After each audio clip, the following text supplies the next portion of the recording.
дар замоне ки дар ҷаҳон иттилоъ нақши калидӣ дорад, воситаҳои ахбори омма бахусус телевизион ва радиои ҷумҳурӣ инъикосгари воқеии набзи ҷомеаи Тоҷикистон ба ҳисоб меравад. телевизион ва радио дар тарғиби ғояҳои давлатмеҳварӣ, тарбияи насли ҷавону наврас ки ояндаи ин давлату миллат ба ҳисоб мераванд, нақши калидӣ дорад ва дар радифи дигар иду ҷашнҳо соли дуюм аст ки дар кишвар рӯзи кормандони телевизион ва радио ва соҳаи алоқа таҷлил карда мешавад ва баргузории ҳамоиши илмӣ назарие ки ба ҳамин рӯз бахшида шудааст, рушди соҳа ва масъалаҳои муҳими соҳаро баррасӣ мекунад.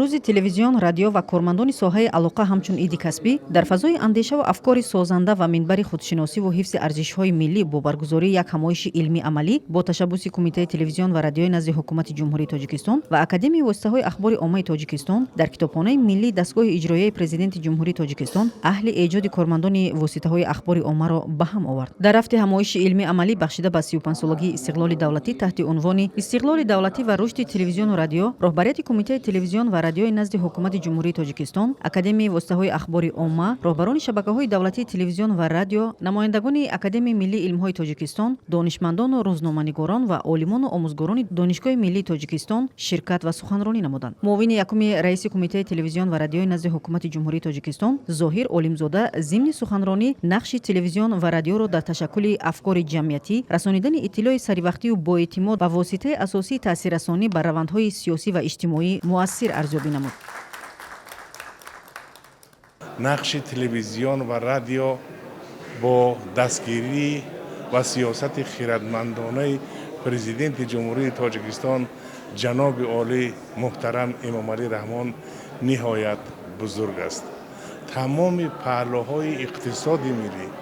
тамоми дастоварду пешрафти Тоҷикистон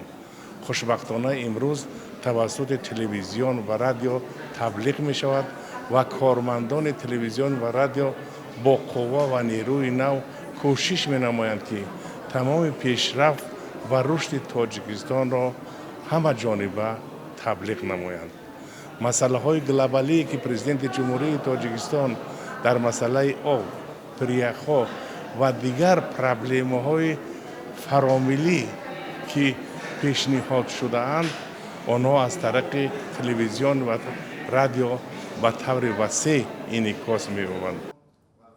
зикр шуд ки дар даврони истиқлол рушди телевизион ва радио марҳила ба марҳила ба роҳ монда шуда, барномаву стратегияҳои муҳими давлатӣ таҳия гардиданд ки ба сатҳу сифати барномаҳои телевизиону радио, таъмини заминаи моддию техникӣ ва таъсиси шабакаҳои нави телевизионӣ заминаи мусоидро фароҳам оварданд. воситаҳои ахбори омма дар таблиғи сиёсати идеологии давлат ва ҳукумати Тоҷикистон ҷойгоҳи махсусро дорад. бо таваҷҷӯҳ бо касби соҳиб истиқлолии кишвар,